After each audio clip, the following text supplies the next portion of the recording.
Mike Beer here with David Aragona. Friday is in the books. We're setting up for the big Saturday card here that culminates with the Belmont Stakes and Justify going for the Triple Crown. David and I right now are going to take a look at this early pick 5 tomorrow beginning at 11:35 in the morning. David, race 1, New York Breds, fillies and mares, a mile on the grass. Where are you going? I mean, La Moneda is going to vie for favoritism of War Canoe, and I just prefer La Moneda. I mean, the concern with her, last time was she going to be ready off the layoff? They ran her on dirt, probably just to give her a race, and I thought she was a good filly last year. I mean, she got beaten by Tizelle in that one race when Tizelle was really in good form, and she just feels like the right one in this race. I don't quite buy War Canoe's last race. Yeah, I kind of agree with you there. I want to give War Canoe all the credit in the world just for, from where she started from last year to where she wound up, and it seemed like she kept getting better and better. And she did run well last time, but I'm sort of with you. I like La Moneda. I wanted to give her another chance in this race as well. I guess I would use them both in the pick 5. We'll see how that all plays out. The first stakes race on the card, race number 2, is the Easy Goer Stakes. For 3-year-olds, mile and a 16th on the main track. It's a one-turn mile and a 16th. This came up with a pretty good field here. There are a lot of horses. Could have been Derby contenders. They didn't make that race. This is a very good field, though. What are you doing in here?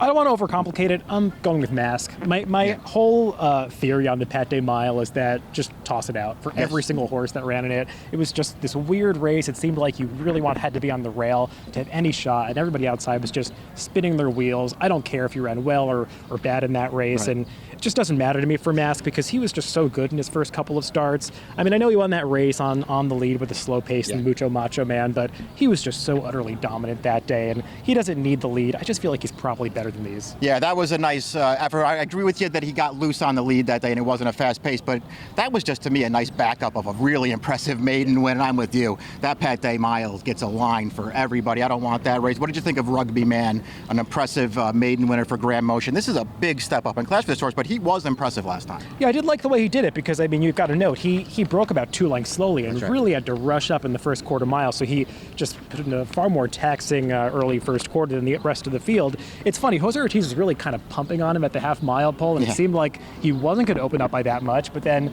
once he finally got clear and into the stretch, I mean, he was really moving away late. Love his pedigree. He's got a right to move forward, but he does have to improve. He's got to improve to beat this field. I agree with that. I was interested in High North in this race. I want to get your take on that horse.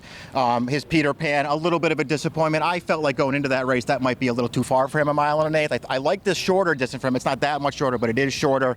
They put him right up on the pace in that race, and it felt like that might have compromised him as well. Do you give him any chance? Are you using this horse in the pick 5? Yeah, maybe it ultimately comes down to distance with him. I didn't like the way he finished off that Peter Pan because he just looked totally loaded around the far turn and just stopped. I mean, he's a funny horse because he's a little bit inconsistent. I mean, he ran that race too back at Oak Lawn that gives him a shot in here, but that was against Lesser. I'll use him as a backup in this pick 5, but he didn't really do it. It's a tougher race for him today, that is for sure. The first grade 1 on the card in race number 3 is the Ogden Phipps fillies and mares. They're going to go a mile and a 16th as well.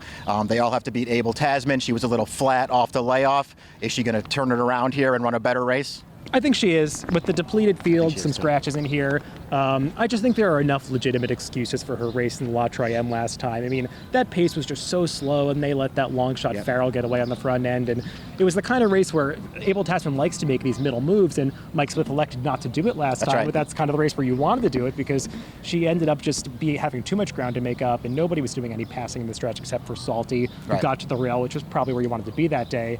And I just think she's probably going to run a lot better here. Bob Baffert's bringing her, which is a good sign. I agree with all that stuff. I mean, it almost felt like she was a short horse in that race as well. When you watch the replay of it down to the 8th pole, she was basically on even terms with Salty in that race. And then she just stopped finding at that point. It felt like maybe she needed the race. We'll see what happens. Obviously, if she runs her best race, she wins. Unchained Melody is sort of in a similar situation to Abel Tasman. She came off the layoff last time. She was very flat. She felt like a short horse. She has a lot of speed. There's not that much pace in this race. Can she pull off the upset? I just have so many questions about her. She's such a wild card in this race. I loved her last year. Her Mother Goose was just this really exciting performance, the way she just kind of lowered her head and finished that race off after setting a legitimate pace. And I don't know what happened in the Alabama. There was never really like an excuse offered up for that. And then, I mean, last time, why'd they put blinkers on? I mean, she's a horse that never lacked focus before, True and enough. it just seemed like a weird move. Now they're coming off. She didn't run well. She's the lone speed. I don't know what to do with her. I don't either. I want to like her more than I like her. I wasn't a huge fan of hers last year. I'm afraid of her on Saturday, but I don't know how much I want to use her. She's definitely a backup. We go on to the Acorn, the fourth race, 1 mile, 3-year-old fillies. Monomoy Girl can do no wrong at this point. She is the fastest horse on the way in. She has won 2 Grade 1 races in a row. She goes for her 3rd straight. She's way the horse to beat. Are you trying to beat her? I'm taking a little shot against her. I mean, she's definitely one you have to use, pretty prominently in this pick 5 sequence because she's a very likely winner of this race. It's just I feel like she's been beating up on a relatively weak group, and I feel like eventually there's going to be a new face that's able to step up and be competitive with her because she's fast, but she's not, among the fastest 3-year-old fillies that we've seen over the past few years, and she just keeps getting good trips in her races. I know that a lot of that has to do with her tactical speed and the fact that she just is able to work that out for herself, but I think she's going to lose one of these, and I'm hoping it's tomorrow. All right, you're hoping it's tomorrow, and you're hoping she loses to who? I'm taking a shot with Moonshine Memories. I liked this filly's races last year enough. I mean, she set some fast paces on a few occasions, and I thought, she did well. A 1-turn mile is probably the right distance for her. Her last race feels like just purely a prep. They tried rating for the first time, and that experience is probably going to come in handy in this race because she might have to rate. There's plenty of speed in this race. Yep. And that race just kind of completely fell apart at the end. I actually think the winner of that Angel Flight is okay, even though the speed figure came back a little bit slower. I'm expecting Moonshine Memories to step forward. We'll see if she's good enough. Yeah, we'll see. That's a very good point. She ships in here for Simon Callahan, who's disappointed with a couple of heavy favorites already, but we'll see if he can turn it around here. Moonshine Memories was the favorite in the Breeders' Cup Juvenile Fillies last year. She spent a lot of time in that race on a dead rail. She was defeated handily by Caledonia Road. Caledonia Road also in this race, second off the layoff. It felt like she probably needed that first race back. She beat a weak field. She felt like she might have been a little short. Can she take a big step forward in this race? I'm a little dubious. I feel like a lot of things have just fallen into Caledonia Road's lap. I mean, when she finished second in that Frisette, nobody else ran that day, and she just kind of inherited second in a race that was collapsing. The Breeders' Cup, I mean, when you really go through that field now, there just wasn't much in there, and the horses that did run well were those that were up on the pace, and she just was the one that kind of took advantage of that situation.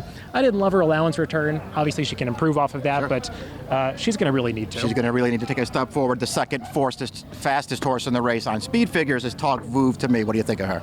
I don't know what to do with her. I felt like the track was a little speed favoring on Oaks Day when she ran that race, and she's going to have to try to get the distance. There's other speed in this race for her to contend with. I feel like it's a tall order, but she does have some talent. Yeah, she looks like she's pretty good too. I'm sort of against her as well, but I'm not going to be surprised if she runs well in this race. The Grade 2 Brooklyn closes out this early, pick 5, 1.5 miles around Belmont Park. This is sort of a wide open race here. The old class Master Opportunity is in here, $4 million plus in the bank. He likes 1.5 miles. Who is the horse to beat? Is it him, and are you using him? I don't know. I don't love Opportunity. There are 3 big players in here: him, Hard Study, and War Story. I feel like you have to use War Story. I mean, it's just hard to make a case against him of these 3.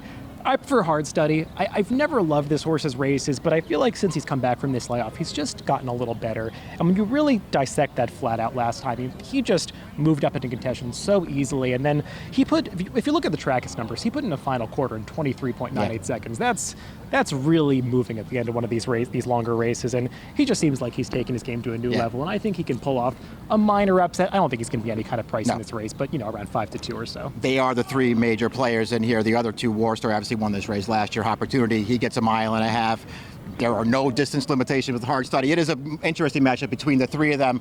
When you're playing the pick 5, do you use all 3 of them? Do you focus it? It sounds like you're going to focus it on Hard Study and War Story, and maybe Opportunity as a backup? I'm going to demote Opportunity just a little bit. I feel like maybe he's lost a step, but I'm not convinced that he's necessarily a marathon horse just because he won that uncompetitive Tokyo City at 2 back. I mean, that's not nearly as tough as some of the longer races the others have contested. That is the first 5 on Saturday's huge card here at Belmont Park. Obviously, things get way more interesting after that.